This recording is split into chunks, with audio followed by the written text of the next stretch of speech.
Thank you, Southern Center, and all the other sponsors, and good afternoon to you. Please do continue to enjoy your lunch. I'm thrilled to be here. I think these are interesting times. It's always a cliche, you know. We keep saying these are interesting times, but I think I had enough interesting times. I'd rather slow down a little bit and better figure out what's going on. We're certainly in a global economy, and things that are happening distant parts of the world are affecting us here in Atlanta. And today, I think we're going to be able to focus on a couple of major developments of the last couple of decades. Certainly the growth, the rise of the emerging markets, and more recently, the importance of the global financial flows, capital flows, that have a lot of important implications for us. At this time, I'm going to ask our speakers to come and join me up here. If they are done with lunch, I will have a chance to introduce them, say something a little bit about their backgrounds, extensive backgrounds. I'm thrilled to be with a talented group, an experienced group, and good-looking group. What do you think? I mean, they are all tall, handsome guys. I don't know. It's a good thing my wife is not here, because she is very outgoing. I mean, you would have a difficult time. So, but thank you for joining me up here. So, several objectives for our informal discussion here, and you always feel free to offer your perspectives, insights, and questions. That's why we're here, and we have about an hour or so to share with you, hopefully. And the time is very short, actually. But the emerging markets first is been the story of the most recent phase of globalization. Globalization is not new, but what has happened remarkably, a couple of major trends, the rise of the emerging markets, which we used to track with the number of fingers, you know, in one hand, half a dozen or so. Now we are tracking about 30 of these high growth, high potential markets of East Asia, Latin America, Middle East, Eastern Europe, and so on. And what is driving these countries is really the rise of the middle class. So I think we're going to talk about the rise of the middle class this afternoon and the growing aspirations of the consumers in these markets that are helping transform those economies into thriving economies, which provide a lot of opportunities, fortunately, for us in the advanced economies. So when we talk about international business in classrooms these days, we really don't talk about anymore North America or Western Europe or Japan. It's all about emerging markets. Our courses can be called Doing Business in Emerging Markets. Now more than 24 of these countries that find themselves in the middle of transforming into highly industrialized, highly modernized, highly sophisticated economies, a lot of privatization going on, a lot of new business startups. Initially, these countries, India, China, Brazil, Argentina, Mexico, got our attention because they were interesting export markets. So we took advantage of their growth, their pent-up demand for Western products and technology and services as well. And later on, they became interesting places to source from. And now they have become very interesting places where we can actually borrow capital. So they have been providers of capital in recent years, especially the oil-rich countries of the Middle East or Norway or other parts of the world. So they are very interesting countries to focus for us because all kinds of business opportunities, not just exporting, but also direct investment and franchising and sourcing, and also source of capital are coming from these countries. So we need to learn a lot about them and what they provide for us. And these three folks here have direct experience with those countries and with firms in those countries as well. The other thing that is really interesting last decade or so is the rise of the capital flows, global capital flows. I mean, we're all familiar with the beginnings of this phase of globalization where merchandise was what we talked about. So how do we sell more aircraft? How do we sell more Coca-Cola around the world? How do we sell furniture, white goods around the world? But lately we have seen really remarkable growth of capital flows. Just to give you one dimension of these capital flows, these sovereign wealth funds, government-controlled funds that provide a lot of capital for private firms in the Western world, have now become so important, and they hold something like 12 or something like $3 trillion of assets around the globe. They're growing the assets of these sovereign wealth funds that provide a lot of the capital that we need these days, especially in New York. You know, the kinds of capital funds that help the Citigroup or, you know, Union Bank or whatever. They're growing by the rate of $1 trillion a year. $1 trillion a year are being added. Yes, a lot of it is oil related, but some of it is also related to the tremendous rate of growth of these economies like China or Singapore or Norway. So it's very interesting. We're going to be able to talk about that as well. So with that background, I'd like to say something about the backgrounds very briefly of each of our speakers, and then I will turn to them as I introduce them and ask them to say a little bit about their company, because these are really unique companies. They are not, again, merchandise firms, but they represent global financial services industry. And that, again, not a well understood piece of our economy, very important sector of our economy. So I will ask each of you folks to say a little bit about yourself and the company, what you do in the company as well. I'll start with the Ransom here, who's sitting immediately to my right here. Ransom, as some of you know, is the Director of Corporate Investment Group at Our Capita. He joined Our Capita in 2004. They all look young, but he's had 10 years of private equity, leverage finance, and corporate banking experience. He focuses on the business services, technology, consumer sectors. He serves, we were talking about some of the companies, he serves on their boards. They include Church's Chicken. We were talking about 3PD, Pods, Yakima. He also works with Cypress Communications. Prior to Our Capita, Ransom spent 6 years in the leverage finance group at Merrill Lynch in New York and the corporate banking group at Wachovia in Charlotte. At Merrill Lynch and Wachovia, he focused on leverage buyouts, acquisitions, restructuring financings, as well as general strategic advisory work. Ransom holds a BS in management from Washington and Lee University and an MBA from the Darden School at the University of Virginia. Ransom, very pleased to have you here. If you can say a little bit about the company and what you do for Our Capita. Sure, great. Be great. Is this on? Yeah. Sure. First of all, disappointed we don't have any Church's Chicken here to serve. We'll try to do that next time. First, thanks for having us. This is a great, great environment.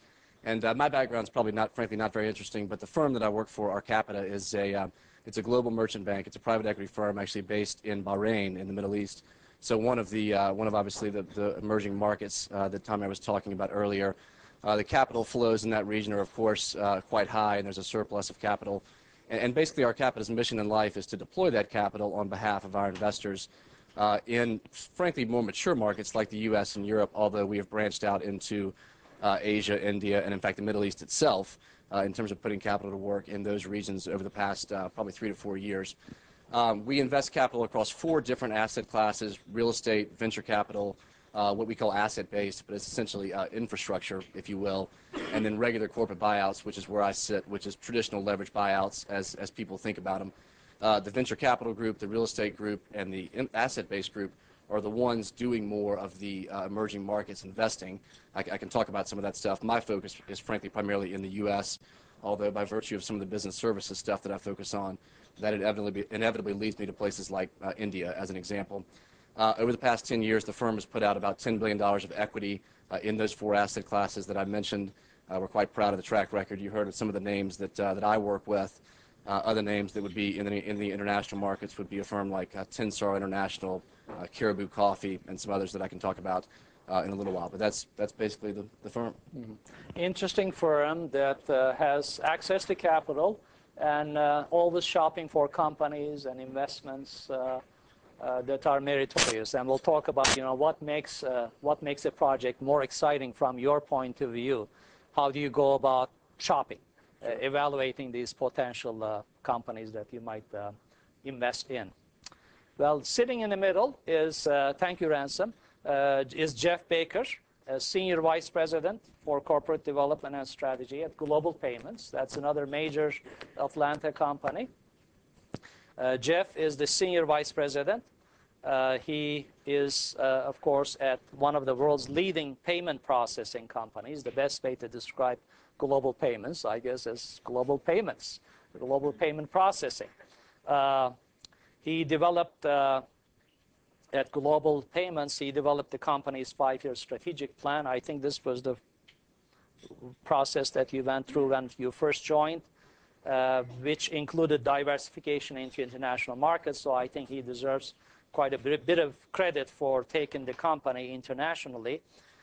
Today, his responsibilities include exploiting those markets, those international expansion projects. He has completed, he's been involved in various international acquisitions, including those in the UK, Philippines, Russia, Bosnia, Spain, as well as those in the United States. In addition to his current role, Jeff has headed up the Treasury and Product departments for Global Payments. Prior to Global Payments experience, Jeff held various senior equity analyst positions following financial technologies and service companies. He served most recently as principal at U.S. Bancorp, Piper Jaffray, and senior research analyst at W.R. Hambrecht, SunTrust Equitable Securities, and also Principal Financial Securities. He covered financial technologies and services, business-to-business and personal computer, enterprise storage industries over a period of 10 years. Prior to becoming, so we keep going on, and again, how did he do this? I mean, did he start right after middle school? He was a research analyst at Bank One, a credit analyst at Bank One. He is a graduate of Texas Christian University at Fort Worth, Texas. He graduated cum laude with a Bachelor of Business Administration from Texas Christian. And he is, he says 38 years old here, but I'm not sure about that. He lives in Atlanta with his wife and 2 children. Jeff, if you can share a little bit of insights about your company, Global Payments, and also your role there, maybe talking about some recent projects too, recent responsibilities. All right, thanks for the Yes, it's on. It's on. Okay, thanks for the introduction. And I didn't realize you were going to read my whole life stories. Born in Dallas, Texas. Go away. Yes, I do color my hair in case you were just wondering. So, but I'll start by saying before I get into global, in the political environment we're in, regardless of what political side of the house you are on, know that. Given all my travels in the world, we live in such a wonderful country, and we're so blessed, regardless of what is going on, because if you haven't traveled outside of the United States in some places like Bosnia, which was in a war in the late 90s, believe it or not, it's very hard to believe that, or in India, where the poverty is just staggering, go home and kiss your kids and your wife and your family, and be thankful that you have the opportunity that you have here today. So with that said, and off my political soapbox, I have traveled quite extensively. My passport's fairly thick, as I had to get new pages. And what we do at Global Payments is we sit between really the merchants who's trying to sell goods and consumers that are trying to buy goods, and the bank that also issues credit and try to facilitate the exchange of those goods and services. So we sit in the middle. We earn a per transaction fee, and it's a very good business. So I get questions all the time. How's the whole political, not political, how's the economic environment impacting your business? It depends on which country you talk about. Some of these emerging market countries, keep in mind, were the individuals, the consumers were suppressed for so many years under communism or whatever, that they are just now beginning to receive or have the opportunity to receive the same thing that you and I take for granted every day. The access to goods and services to better their life. And this guy works with us. He put it best when he said that a country that believes in themselves believes in debt. And what he is saying is that if you believe that tomorrow you're going to earn $1, you want to go out and buy something and put it on credit and pay that off over time. And that's good for global payments. And we're really exploiting that opportunity on a worldwide basis. We can get into, during Q&A, we'll talk about individual acquisitions if you want. The other thing I will say, my experience is that when I have negotiated against other cultures in different countries, you have to keep in mind those cultural nuances that they share, that they have, and realize that that your way, the U.S. way, is not the only way. And if you can appreciate someone else's culture, it's like the old saying, if you walk in someone else's shoes, right? If you can appreciate someone else's culture, then you will do a lot better longer term in being able to bridge the gap and get to where you want to be and where they want to be. So I'll leave a lot of discussion opportunities out there, I guess. Great. Thank you, Jeff, for those opening remarks. Last but not least is our third panelist, Trey. Joseph Loughran is his formal name. I'll call him Trey. Is that okay? Trey leads the another major Atlanta company, Equifax. He leads the corporate development group there. He's a member of the company's senior leadership team, so he has earned that distinction, obviously, and respect within the company. He's responsible for company's mergers and acquisitions, business development across various key market sectors, including international expansion. He joined Equifax in 2006 after serving at BellSoft Corporation. We know, of course, about the major telecom company. At BellSoft, Trey held a number of leadership positions, most recently as managing director of the company's corporate strategy and planning department. He also served as executive director of marketing in BellSoft's interconnection services unit. He's taught leadership in the areas of pricing, product management, marketing at BellSoft, earned him the 2004 Network Services Excellence Award. Congratulations on that. And then before BellSoft, though, he has helped launch Global Food Exchange, an internet-based software company. So that was a startup, I understand. And he served as Chief Financial Officer and Vice President of Corporate Development there. Before that, and there's more, he was a consultant almost for 4 years at McKinsey & Company. And he also served as an attorney with King & Spalding in Atlanta, and also as investment banking analyst at Lazard and Frere Company in New York. Trey holds a bachelor's degree from University of North Carolina, Chapel Hill, where he was a Morehead Scholar, and a law degree from Harvard University, where he graduated magna cum laude. So, wow, I'd love to have students like these folks in my classes. So, Trey, welcome to this panel, and if you can share a few things about your company and your responsibilities there, that'll be great. Well, thank you all for being here today. It's great to see this turnout, and I have to make the announcement that I've actually just submitted my application for medical school, because I figure after I've been a lawyer, an investment banker, and a consultant, I want to be a doctor next.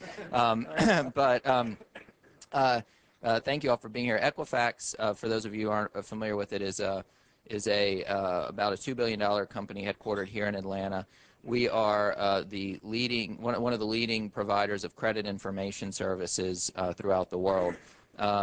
Credit information services, for those of you who are not familiar, basically we provide information and data and analytical services and technology that helps you analyze the credit information to companies that provide credit to both consumers and businesses throughout the world.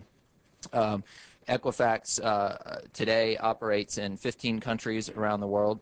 We operate through 5 business units. Our main business unit is our U.S. consumer information business, which is the U.S. consumer credit business, which, as you can imagine, is an interesting business to be in these times. We're seeing a lot of interesting changes going on, and in fact, actually, a lot of our data is used in a lot of the economic analysis. You'll see, like Mark Zandi at moody'seconomy.com uses our data, so we can see a number of the things that are going on in the economy, and it is an interesting time. We have 4 other business units, but the one that's the most relevant probably is our international unit. As I said, we operate in 15 countries around the world, and our international revenues are approximately 20% of our total revenues. Those countries we operate in today are in Europe, in the UK, Spain, and Portugal, and now in Russia. In the United States and Canada, we're the leading provider, and then a number of countries throughout Latin America. So I look forward to talking to you about the environment. I did have to say that, earlier this year we closed a transaction which we invested in global payments business in Russia, which is a credit bureau in Russia. So Jeff and I worked together on that, and that's been a great opportunity for us, and we can talk some more about that as well. Excellent, Trey. I thought we would focus on 3 topics this afternoon. We'd like to get a few insights, even though you touched upon the special challenges and attractions of the emerging markets, but your personal insights, how do you go about selecting among various emerging markets and also focusing on those? What special challenges are brought about? I mean, obviously, these are different countries than the advanced economies. We know several things about these emerging markets. Not only they're developing rapidly, building up, industrializing, and all that, but also there's a big role that governments play. Family conglomerates are the dominant firms in these economies. So typical economy, let's take Mexico, for example, is dominated by about 10 grupos, family-owned conglomerates that account for 80% of economic activity in Mexico. The same is true for Korea, the chaebols. The same is true for Turkey, Indonesia, Philippines, Thailand, Malaysia, and all that. So there's some unique challenges of operating, not to mention the cultural environment, and you touched upon that a little bit. But if you can take a turn and talk about the challenges of emerging markets, and we'd like to touch upon next how things are changing given the current financial environment, the credit crisis that we're facing, and remarkable challenges that are ahead of us as individuals, as citizens, as companies, as economies. And the only thing really we can get out of this dire situation is if we just learn a little bit more about the global economy, if we connect, anticipate events, and we react to things hopefully proactively rather than being surprised by these events. So with that, if you can just comment on the special challenges of emerging markets, because you all had experience there. Well, I'll talk. Why don't I talk for a minute about just kind of how we think about new emerging markets, and Jeff can too, or can talk about some of the changes in the markets, or Ransom, or what they're seeing in the markets. When we started, we looked at our growth plan. 2006, when we had a new chief executive officer join the company, and as part of that, we did a pretty rigorous screen of thinking about which markets did we want to be in. At that point, we were in 14 countries.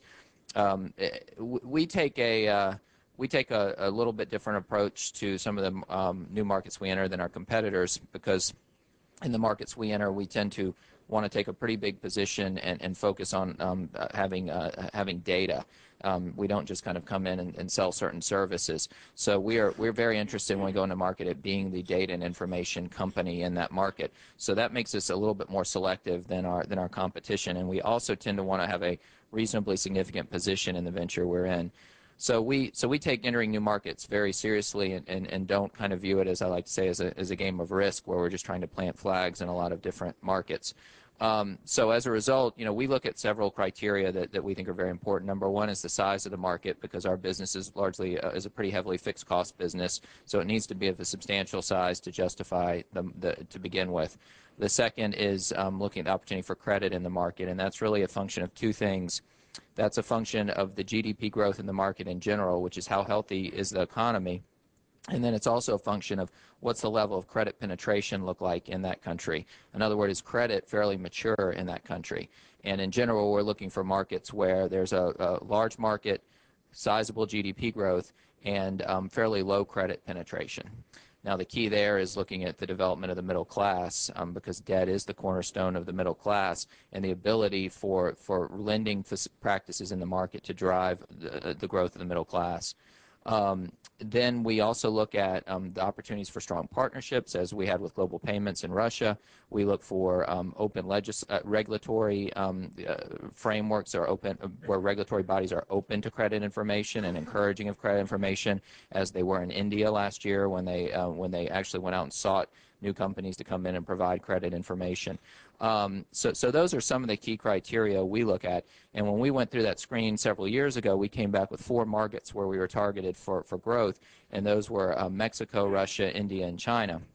As I like to call them, the MRIC markets instead of the BRIC markets, because we're already in Brazil. So, but those are the markets where we were targeting, and as a result, over the last year, we've entered Russia, and we've been working for the last year and a half on India. And Mexico and China are things that we've been looking very closely at. So that's kind of how we think about it. We have pretty rigorous criteria. We're constantly reevaluating those criteria, and we will look at opportunities that aren't necessarily on the radar screen. But that's how we think about it. We can certainly talk some more about how we kind of work through those opportunities.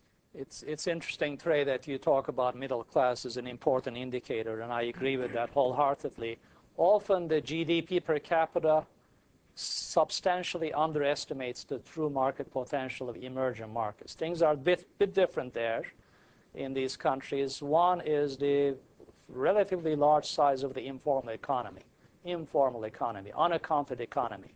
That is, in some cases like India or Turkey and Indonesia, what you see in the figures, official statistics reported, is only half the size of the total economic activity. Informal transactions dominate. So what you need to do is to take that GDP figure, multiply it by 2 to get a better estimate. Also, keep in mind that GDP is a mean, and the income distribution in these countries is not a nice bell-shaped normal curve. It's a skewed distribution, where, if you remember your statistics, means do not do well in representing the population. You need mode or median income. Better indicator. So we found in our own experience the best indicator of advancement or market potential in emerging markets is the size and the rate of growth of the middle class.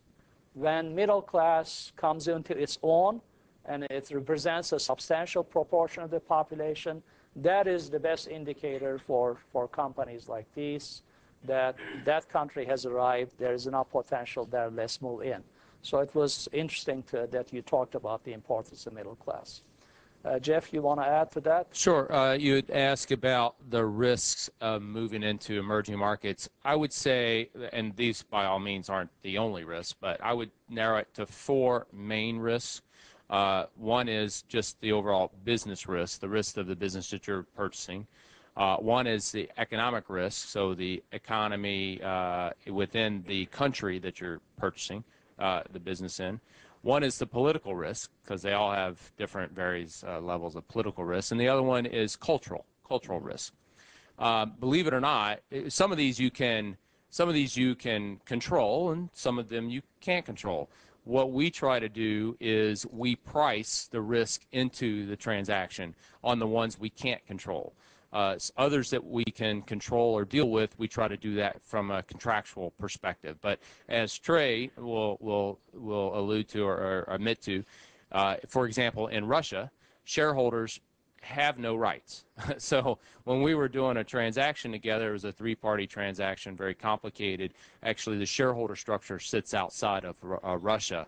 and then we would appoint an intermediary, I guess, if we had an issue within Russia. So each country is different. One of the main successes for global has been making sure that the company we purchase has a great management team. And that really starts at the very beginning of a process, because you want the management team, you assess the management team, their capabilities. Maybe they've been constrained because they've been part of a larger organization or whatever the case may be. But yet they're hungry. They want to grow their business. And if you can find a good management team that has the same desire to make something successful, that's going to help you out in the long run. And so management is very important. I wouldn't say that's just in the international or emerging market world. That is in every business that you purchase, whether it's domestically or international, in my opinion. So those are some of the four main risks. Political risk, you know, it varies. There's really nothing that you can do. You have to make an assessment when you go in and do the transaction, whether or not that is something you can live with. Always assume the worst. And we have a board member, General Burba. General Burba is on our board. He's a 4-star general, retired. He was in charge of Korea, the Korean campaign, wounded, great guy. He said, Jeff, don't tell me how it's going to work. Tell me what we're going to do when it doesn't work. Tell me what are my risks, and then have a plan to exit. And that is so true, especially in these emerging markets. You will go, or we will go into countries where one country will not do business with another country. I mean, think about Russia 2 years ago cut off the gas supply to the Ukraine. Do you think the Ukrainians like the Russians? Probably not. They're not high on their list. Although half the Ukrainians do like the Russians and the other half don't. The issue with Georgia that we just saw with the Russia, you know, that's creating all sorts of conflicts in these former Soviet countries, and now Poland coming over to the you know, siding with the U.S. and the missile shield. It's fascinating when you try to put all these together and you say, oh my gosh, how do I deal with this from a risk perspective? And sometimes you cannot, but those are things that you have to understand. I should have been a political science major, I think, when some of these countries, and then I deal with law. I figure I should have had a law degree too, so none of which I have, but it is very interesting, and that's how we look at it.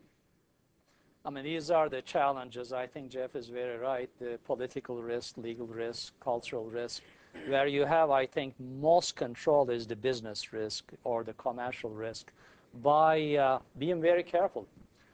Doing due diligence, for example, with respect to choice of your partners. I think as I talk to business people, one thing I keep hearing over and over again is that it's really not the country that matters anymore, emerging market. It's the partner and the capabilities of the partner, the interest of the partner, the background of the partner.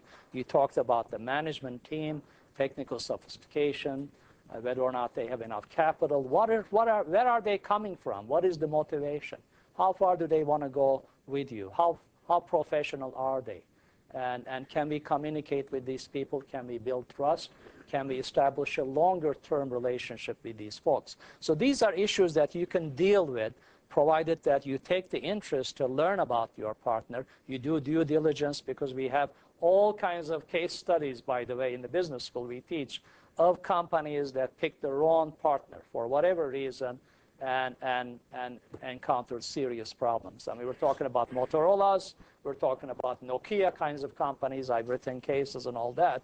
It was all because of poor selection of a poor partner rather than the country. The country may be great. You can be in China, but you end up with the wrong partner, you're doomed. So I'm glad you brought up that framework for us, the various types of risks that we need to take into account and be prepared for.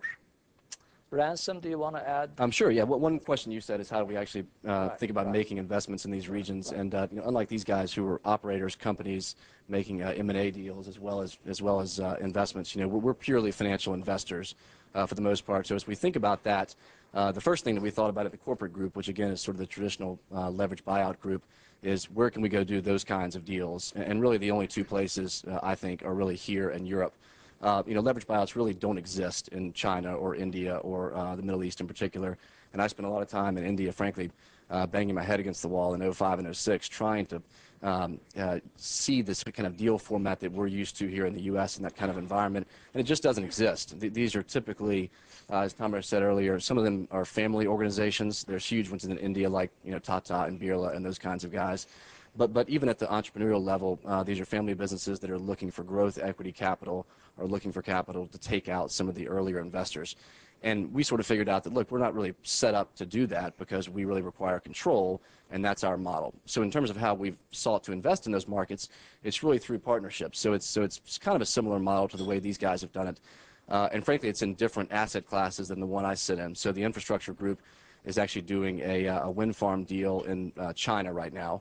I didn't work on that, and it sounds like a long way away. But what they did was they actually partnered with the largest manufacturer of wind farm equipment in China to actually set this up. So that's their partner in China. The real estate guys have bought a portfolio of industrial warehouses in Singapore, actually from one of the Singaporean government entities, actually Temasek. And so that's effectively their partner in that region. In India, we're doing a business park development with a large real estate developer in India. And so those are some of the ways that we've chosen to put capital to work in those areas. Of course, we hope with the right partner, exactly to your point, Tamer. On the corporate side, the way that we've thought about that is helping our companies that we already currently own get to those markets or try to find businesses that have the potential to get to those markets and help them get there. So a couple of examples. Caribou Coffee is a business that we own, and we've helped them get to the Middle East in particular through a franchise model. Of course, franchising tends to be the easiest and least capital-intensive way to help grow U.S.-centric businesses into those markets.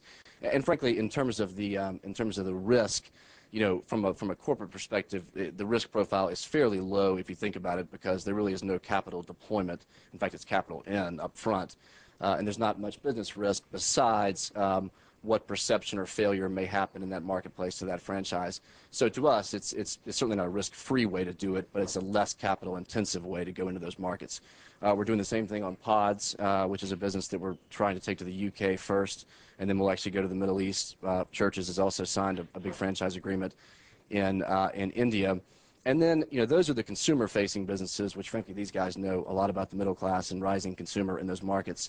As I was telling Tamer at lunch, the industrial businesses tend to be easier to export, right? We've got a drill bit manufacturer that's based in Houston, but those guys sell to people in China and in Iran, believe it or not, and in the Middle East, non-Iran Middle East. And that tends to be a much easier product to sell because the buyers of those industrial products only want to buy the best product. They don't really care where it comes from. And that's another way that we help our companies grow into those emerging markets. So kind of in contrast to these guys, at least on the corporate side, all we're trying to do is help our companies get there and expand their top line effectively by getting into those markets. In the other asset classes, it's typically through partnerships, like how these guys approach it. Thank you, Ransom. Ransom, I want to ask you this question. Ransom's company is a little bit different than the others. I mean, we can best express your business as the business of capital deployment. So you have access to Middle Eastern money. I'm wondering, what are the criteria in the minds of the investors? So what do they what are they looking at? Are they looking at short-term, long-term? Are they looking at strategic growth, certain industries over others? How do they evaluate worthier projects and separate worthier projects to meritorious projects than others? I mean, so yeah, it's a good question, and frankly, it's still an emerging group in the Middle East in terms of how they think about deploying capital. But just to be specific, our Capita is not a sovereign wealth fund. We have nothing to do with the sovereign wealth fund. It is a commercial enterprise, is what our Capita is. And what I mean by the sort of growth of the investor class is, our typical LP base, if you will, has been commercial merchants. So, I mean, people like people in this room, although sort of $5-10 million plus net worth is kind of the base, of which I'm not one of those. And then as that class has emerged, which it truly has, frankly not with necessarily the rise of oil prices, although that certainly doesn't help.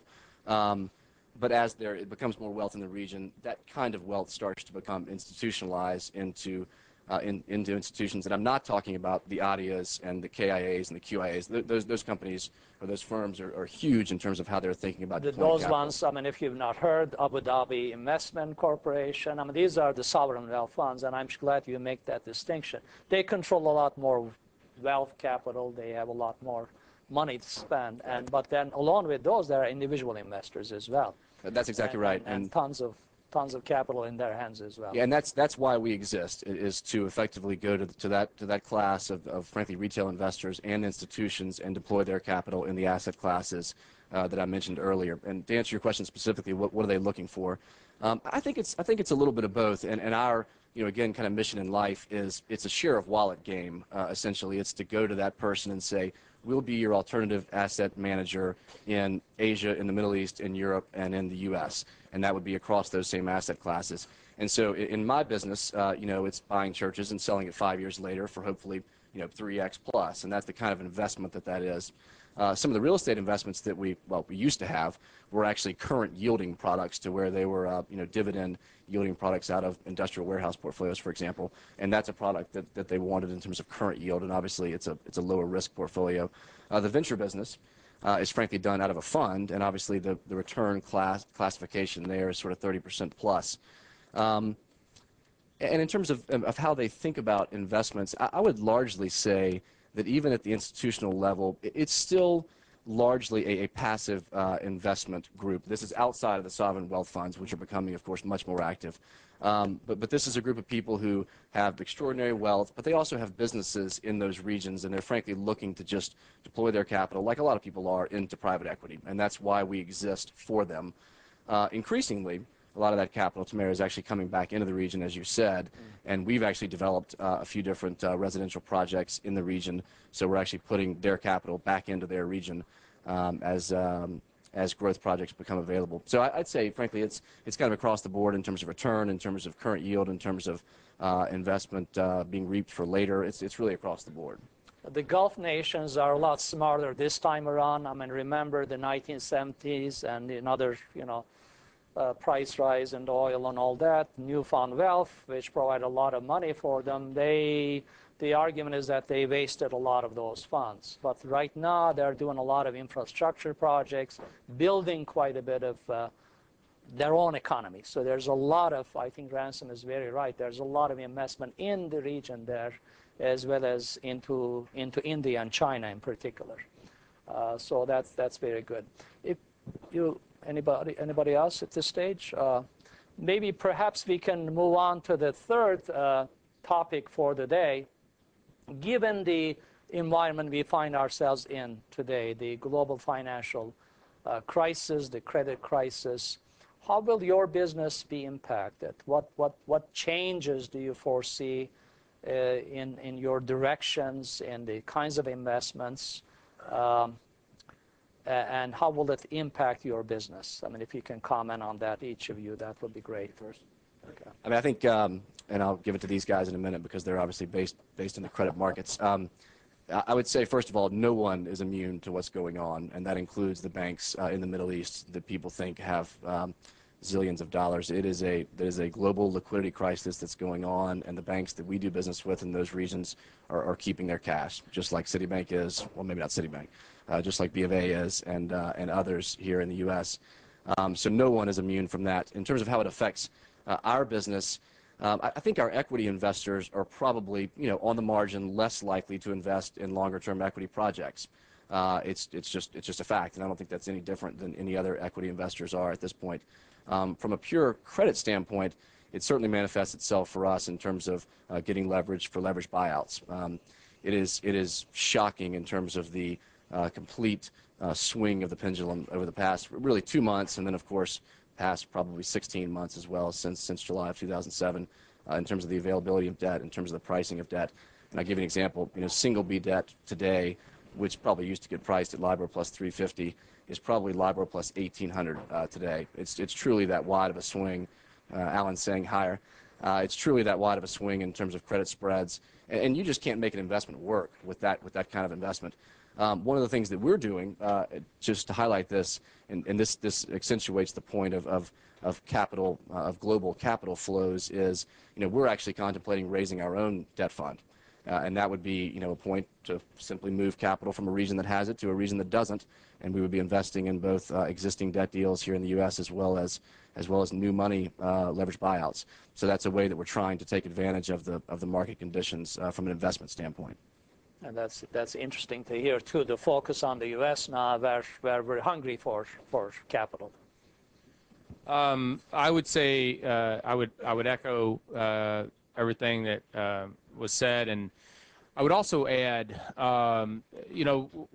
Global Payments, our company, we make a living on people wanting to spend money. So consumers want to slow down the spending. Of course, we would be negatively impacted. For me, what the whole financial crisis is doing is it's really causing my returns, the hurdle rate for my weighted average cost of capital is through the roof. And it's interesting. I was an investment banker from Citi in my office day before yesterday, and she said, well, we have all these smart people. They're studying the risk-free rates in emerging markets and try to figure out what kind of additional return hurdles that you have to bake into your numbers. And I said, well, that's interesting. And she shared with me that their economists are saying that the risk-free rate here in the U.S. is like 7%. I'm like, 7%? Are you kidding me? That's the numbers. Just to Ramsey's point, they don't work at these numbers. I mean, tell me what the risk-free rate or the risk premium will be awarded in Russia right now, or in some of these other countries where the banks are under massive pressure. There's consolidation going on there as well. So we're at a major inflection point here as it relates to capital and the ability for companies to invest.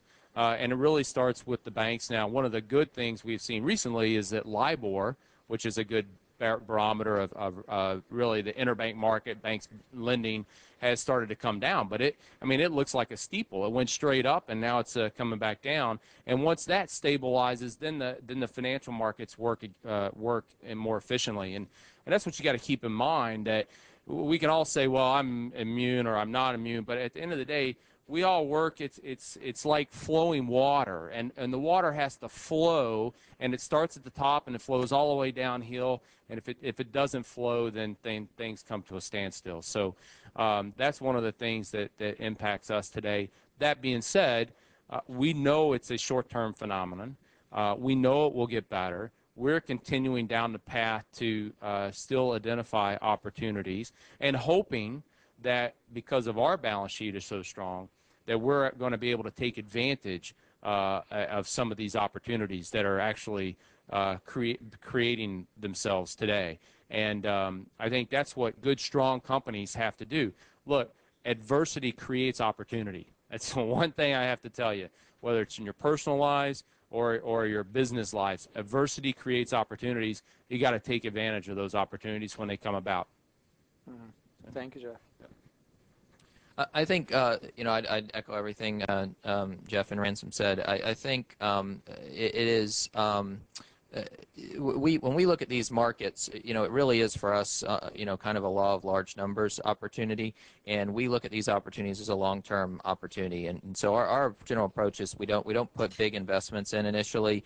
We're basically establishing a footprint, and then we try to make the capital as success-based as possible, so that as we see traction in the market, then we increase the capital. So, but nonetheless, there is a fixed cost investment up front, and the market has to justify it. So as a result, when we look at it, we don't apply traditional M&A kind of metrics when we look at the analysis. I mean, we do run numbers, we do kind of come up with valuations, but we realize that it's going to be a longer-term valuation. For example, we've been working for the last year and a half to start a business in India, which has been quite a challenge, because despite the government asking us to come in the door to provide a competing credit bureau to the only monopoly provider that was there, they've changed the rules on us about 3 or 4 times, which is a lesson in and of itself about patience and dealing with things like that. But we continue to try to moderate our investment until such time as we really see the opportunity arising. In terms of what we're seeing with the investments that we're making in countries like India or Russia or looking forward, you know, Jeff put it well, and we're seeing a lot of the same things that we're seeing here. You know, frankly, it's not entirely different.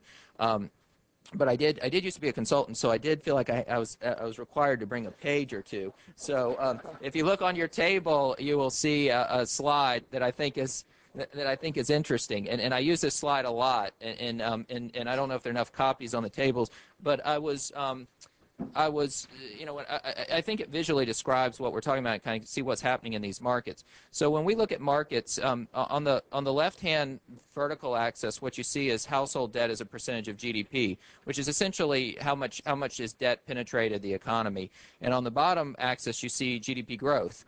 And so it's pretty interesting, because then what you see is that in the upper right-hand corner, you see China, Brazil, Russia, and India.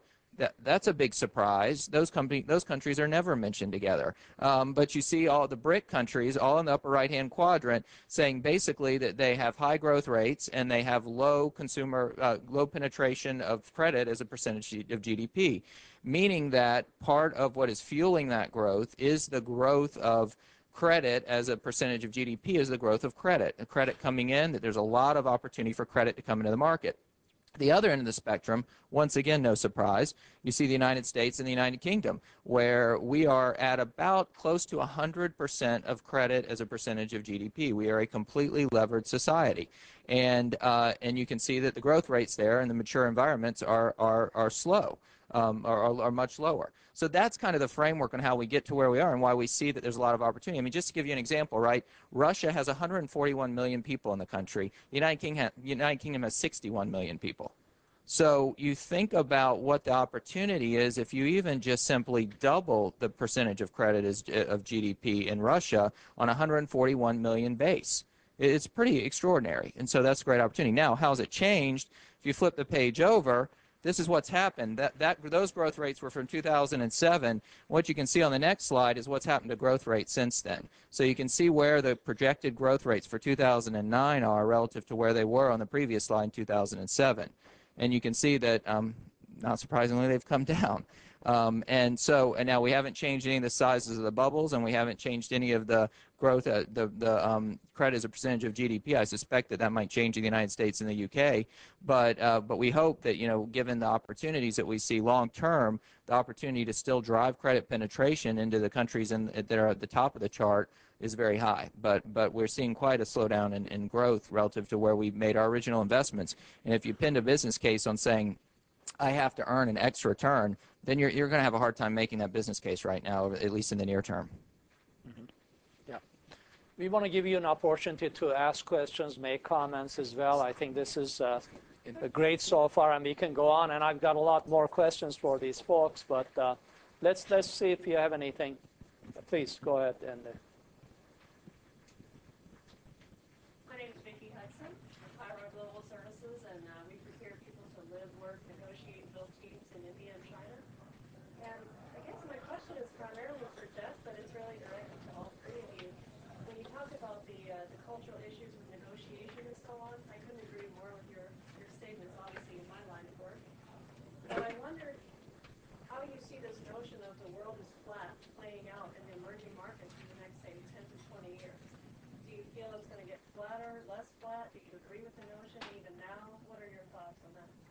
Yeah, sure. I do agree with it. I think it's going to get flatter. What's staggering for me is the rate of acceleration to becoming flat. Somebody said, and I'm a big wine connoisseur, so I'm a big California cab, and they said, geez, can you imagine what happens to wine prices when the Chinese get wine manufacturing right? I mean, they're absolutely, and I've had Chinese wines from, I was going from the Netherlands over to China, and they were doing this thing around Olympics on KLM. The wine's not bad, and it's going to continue to get better. I think in some of these some of these countries, they do challenge with more white collar jobs, but I think eventually they'll figure that out as well. Now on the flip side, where the U.S. wage price may be higher. It's higher in a lot of these instances. You have seen, there was a flight, for example, to India for blue-collar jobs, outsourcing. A lot of smart people, and that's the other thing I will say, a lot of smart people around the world that are working for fractions of what people over here work for.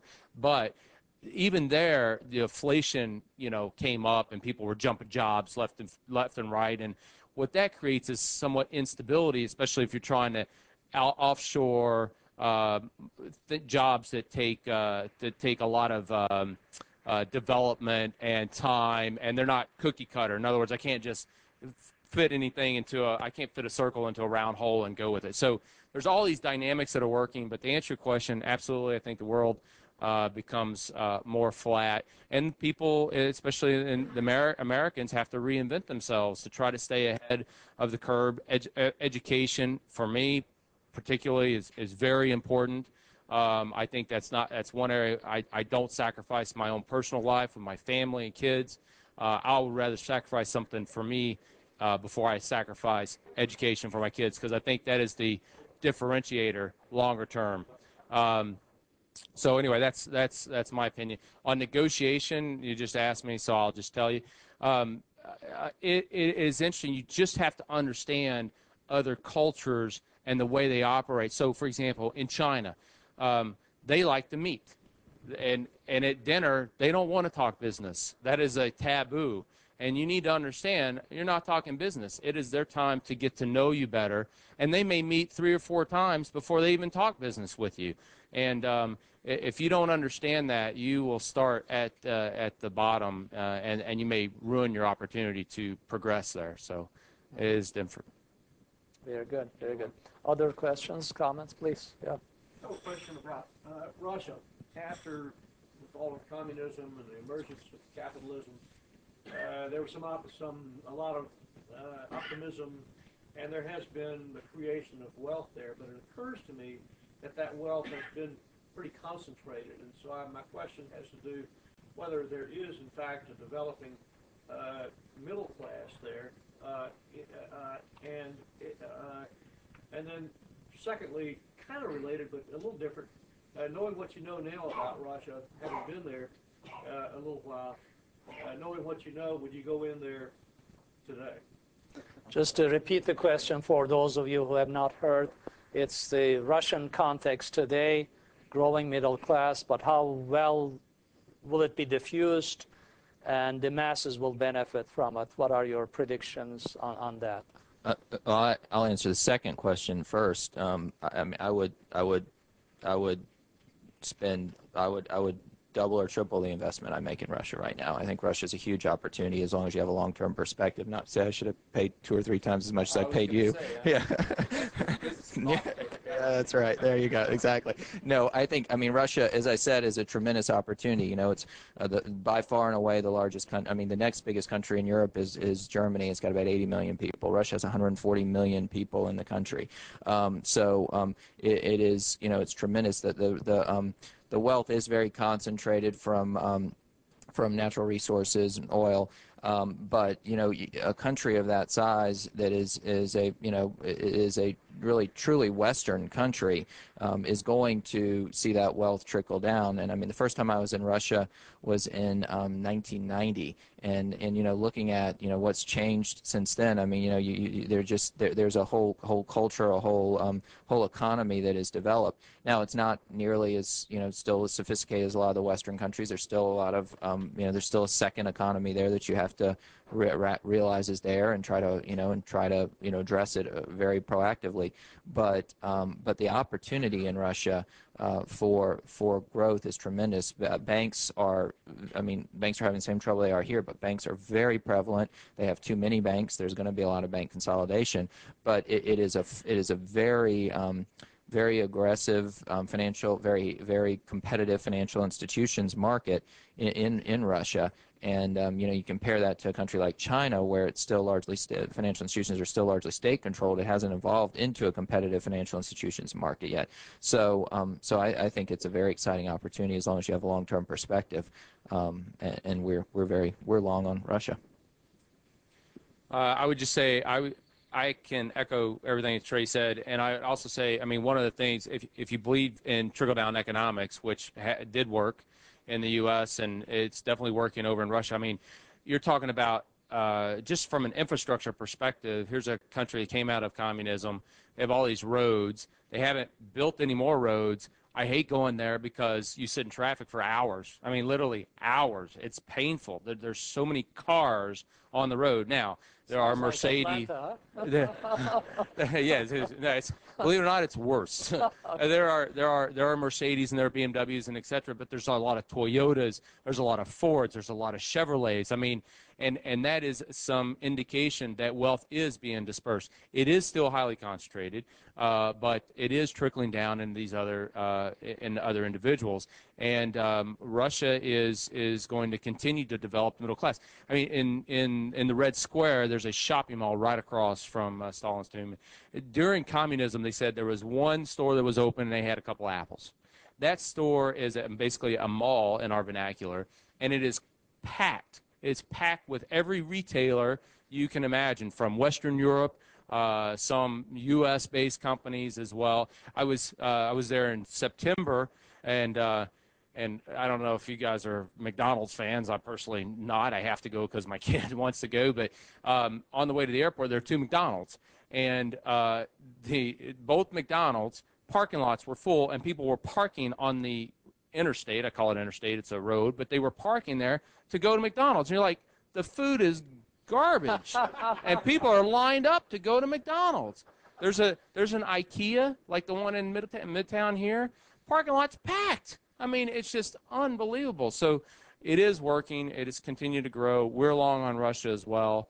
And the interesting thing, because I got this question by our board. Well, gee, when they went into Georgia, and people said, "Oh my God, they could go back to communism." Quite frankly, I don't know if the middle class that's being developed there will let it go fully back into communism. I look for them to go for a hybrid like China is kind of morphing to.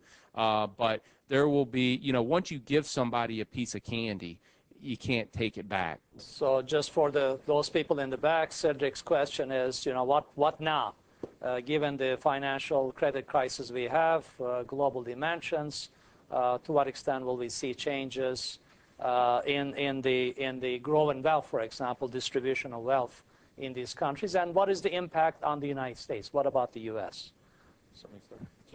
Yeah. Okay. First, I don't know where the bottom is. If I did, I wouldn't be sitting here for sure.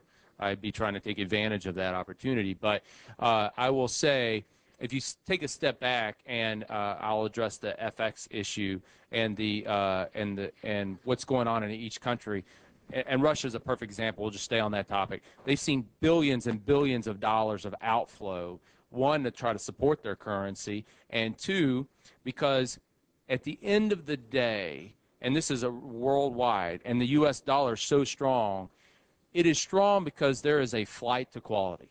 And you're seeing people invest in the U.S., causing the dollar to go up, not because we have a great economy here, but we more than likely will be the first one to come out of a recession. It's happened in the past.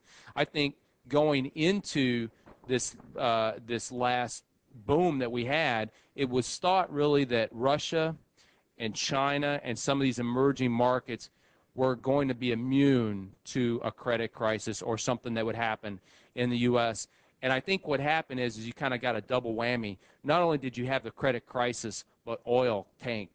And some of these foreign countries that are dependent upon oil, where the wealth has been created from natural resources, are also being hit hard. So right now, you see, I was reading last night an article. An economist believes that the euro could go to parity with the dollar. I mean, think about that. I mean, it was at 160, and now they're saying 1-to-1. The Canadian dollar was at 1-to-1. It's now down to, was it 70, Kevin? 79. So the dollar's strengthening. I guess longer term, that's good for us. Certain economies, especially in Europe, Europe's more of a big exporter, so that could help them come out eventually as goods are being bought by by the U.S. But I don't know where the bottom is, but I do know kind of what I understand why the dollar is appreciating so rapidly. Sure. In terms of talking about the emerging markets and where the bottom is, I think the only one I'm really qualified to talk about is the Middle East. And just to put it in perspective, I joined the firm in 2004. Oil was at $40 a barrel. Our firm was doing fine. There's still plenty of money in the region. As late as probably July of 2007, oil was in the high 60s, maybe low 70s, and it's now in the high 60s, low 70s. So it's only to make the point that while oil has certainly fallen from 140 back to 65, 70ish now, that's still plenty high enough for that region to have excess and surplus capital. There's zero question about that. And to Tamer's earlier point, they've used that revenue now to actually build out an economy in that region. So certainly there's probably some issues that are going to happen in the Middle East, particularly the real estate boom in Dubai. That is certainly a bubble that the people think is going to burst, and probably is right now. In the U.S., certainly don't like to be gloomy, but one of the areas that I cover is logistics and transportation here in the U.S., which has always been a perfect leading indicator going into and out of recessions. We've been in a freight recession in the transportation industry since late 2006, so it absolutely led the GDP declines that have now happened in the third quarter and probably will happen in the fourth and first quarter. And there is no end in sight to that freight recession that's going on right now. So I'm just trying to point out one example of a leading indicator. The one positive leading indicator, just because I do like to be an optimist, is that trucking stocks, believe it or not, are the absolute leading indicator going into and out of recessions, the actual stocks. That doesn't necessarily mean performance. And trucking stocks have actually been up versus the Dow and the S&P all year. And it's typically about an 18-month lag before the rest of the market catches up, and then before GDP starts catching up. So if you correlate that to, you should see, at least in my little predictor model, the actual stock market ticking back up in sort of the first part of 2009, and GDP increases shortly thereafter. But it's quite gloomy out there, and we've got 16 companies, and I'd say the one that manufactures drill bits is doing great because it's tied to oil. Church's Chicken, which is actually doing fantastic because it's a value play. But I would suggest to you the rest of them are having their issues, and that's probably not any different than most of the other companies in the U.S. I think the other thing that'll help us, and I'll have Trey comment as well, the entrepreneurial spirit that we have in this country and the prevalence of business startups. I think that's going to, as long as we have access to small businesses, have access to capital, it's going to provide, I think, a momentum for a new phase of growth. You have an economy here that is most conducive to business startups that you don't really find in other countries. You have, red tape, bureaucracy, all kinds of. So we have that entrepreneurial environment here, which will, I think, be a positive thing for us next few years. Trey, you want to? Yeah, I also I left my crystal ball back in the office, but and I'm not an economist, but I think the question earlier about is the world flat. I mean, I think when we see interconnectedness everywhere we go, and I think not to get on political soapbox either, but the world is far more interconnected than it's ever been before, and this credit crisis ought to show us that concerted action is very important. Cooperation is very important. I do when I travel around, I do see the United States image in the world, and it's not pretty. So I think this is a dose of reality for us. Now, one other thing I'd say is that, to Jeff's point, is that we also, I think the world in a lot of places had thought they were not as dependent upon the U.S. economy, but I think this credit crisis does show that there is an interconnectedness there that still exists, and the U.S. economy does impact pretty significantly what goes on in the rest of the world. But we need their help to fix it, and they need our help to fix it. So interconnectedness and cooperation is going to be very important. I don't know where the bottom is in the emerging markets or in the United States for that matter, but in the emerging markets, I do hope that the chart I handed out indicates that if you look at which of the bubbles on those charts are healthier, I would like to argue that maybe the people who are less dependent on credit might be a little healthier, and there's still room for credit to grow once lending starts, because there's a pin-up demand and an opportunity there. I worry about the ones that are on the bottom left-hand side because they're so dependent on credit that they've got to get better before they can grow again. And I think we've got a long way to go in the United States before we can get better and grow again. I do think the next 12 months are going to be really difficult, and I think you're going to see trouble in credit cards, and despite what Tamer said, you're going to see a lot of problems in small business. Commercial next year is going to be a real problem, and commercial real estate, and I think those shoes have yet to drop. So I think we've got a good 12 to 18 months before we can before the consumer can deleverage, and really importantly until you can see some housing price recovery happen, because housing price recovery is going to be the key to consumers coming in and borrowing again. And to a certain extent, housing price recovery is going to depend on interest rates coming down and people being able to finance purchasing houses. And to Jeff's point, I get up every morning and see what the LIBOR rates did overnight, because I'm very curious to see, when they start to drop below 3, and they're getting close. So there's some optimism there. We do find in the emerging markets, in general, the consumers are thrifty. They are savings oriented, unlike the U.S. consumer. So I think that's going to provide cushion for the emerging markets to go through this period a little bit better than the rest of the world. I know there were some questions. You had your... I represent the Brazilian American Chamber of Commerce, and I heard you all talk about India, China, and Russia. I would like to hear what you think about how is the situation about doing business right now in Brazil. As you might know, the Brazilian economy has had amazing growth in the past 2 years, which led to Brazil being considered an investment-free country. And right now, we are really facing some difficult situations because of the credit crisis everywhere in the world. And I'd like to hear from you what you think would be the prospects for the future. The question is regarding the predictions regarding Brazil. What about the scenarios for Brazil apart from the countries that we talked about? Brazil has it's a saving mentality country, so it's different from the United States. Yeah. Yeah, I'll start with that, because Brazil is I don't remember, it may be it's maybe our 4th or 5th largest country in terms of where we do business today. We operate the 3rd largest credit bureau, consumer credit information company in Brazil.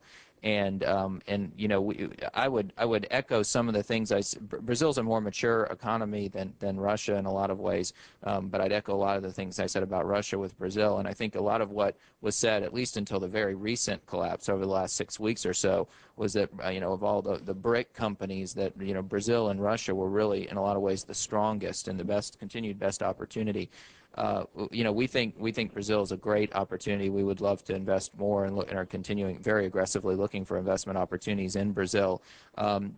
It's interesting that the government there has taken the stand, which is different than a whole lot of other countries, all the BRIC countries as well, to keep interest rates higher to avoid inflation, which arguably says there's a trade-off between growth and trying to prevent inflation, and they've held the line pretty firmly on that. And I think that's why on the charts, for example, you don't see Brazil growing as fast as Russia or India, because the government said we're not going to trade off growth for inflation, and I think there's something to be said for that. So, but again, there's a lot of opportunity to drive increased penetration of credit in Brazil and throughout Latin America, and we think that long term it's a very strong bet. Mm-hmm. Anybody else care to comment about Brazil? Okay, then let's move on maybe to this table. We want to give equal opportunity to tables. This table here. Yes, sir. Yes. Yes. Ransom, I bet you're glad you're not a Merrill Lynch or a Kobe. A lot of people feel that the credit freeze is really tied directly to trust. Trust is really tied to a lack of risk honesty. So my question would be, what would each of you like to see going forward in terms of risk honesty in the U.S. as well as emerging markets? What would make your job simpler? What do you think would begin to heal this issue we have? Trust and risk honesty in the U.S. and elsewhere. That's a tough question. I think I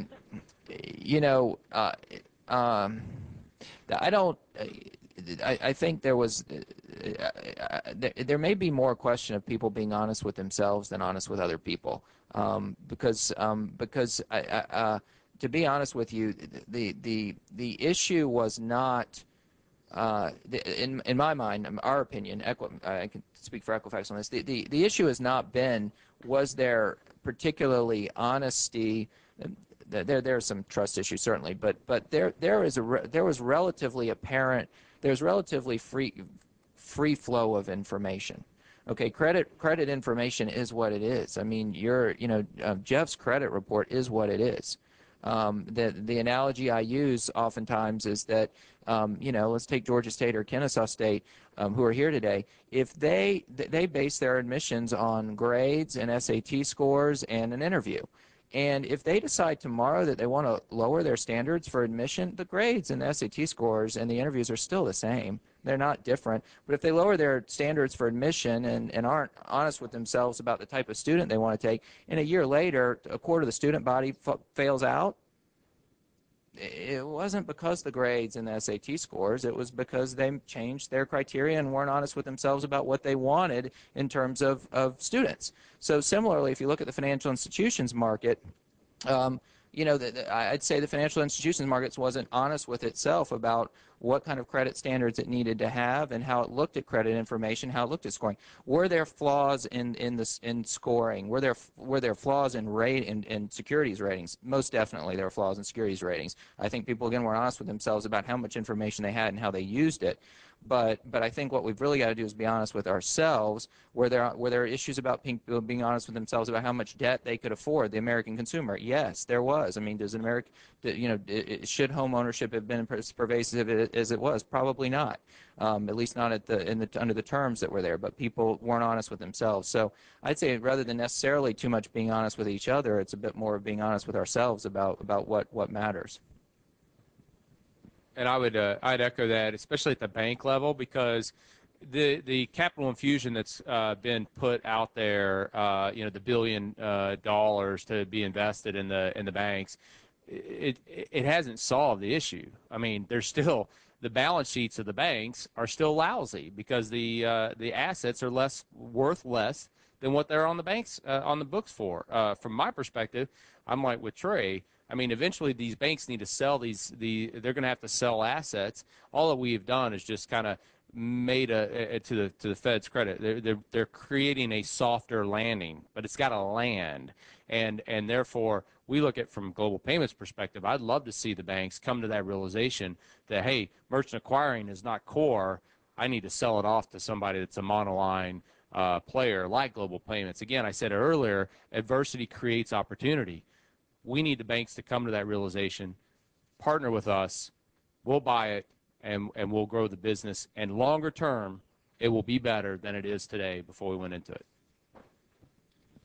Yeah, the only thing I would add to that is I think it actually has to do with the underwriters of credit and whether they were honest with each other or not. Well, they probably weren't in some cases, but a lot of guys actually got equity money to go be a CDO fund, and those CDO funds would just buy assets directly from banks. We've all read about this in the Wall Street Journal, and banks essentially became syndicate agents as opposed to underwriters of credit, and it was what will that guy buy, not how should I underwrite this and structure it. And my own personal opinion is, at least in the leveraged loan market, the CLO market was roughly 65% of the buying base of that financing market, and that is gone. That will not come back because those same people that went and raised the equity capital that they then levered it 10 times to buy those assets, they won't be able to get that equity capital anymore. So we're actually quite bearish on the credit markets at the corporate level for at least a year to 2 years.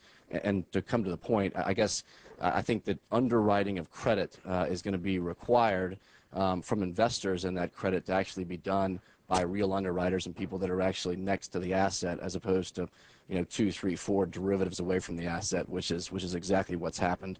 And this unwinding, which everybody reads about also, is happening, and it is very ugly. And I just think on the honesty scale, it's more of a structural issue of that market effectively going away. Well, with that, let's bring it to an end. Thank you for your questions and participation, and thank the panel. And I'll turn it over to Cedric. Well, thank you. Yes, I think the panel did a wonderful job of illuminating everything. Let's believe in a flight to quality and hope that it sticks. I really want to thank our moderator. Tamer, you did a wonderful job of moving it along and focusing on the right topics. That was very special. I would like to thank you all for being here, firstly to Georgia State University, Robinson College for partnering with us, and for the organizations listed on here that helped us build this audience. Next week, we're going to send out a 3 or 4 questionnaire about what you felt about the luncheon and where you'd like to see us go for 2009. So please do send it back to us. I promise there won't be more than 5 questions, maybe only 3. Do you want more of the same? Maybe only 1. Thank you all very much, and thanks to our panelists.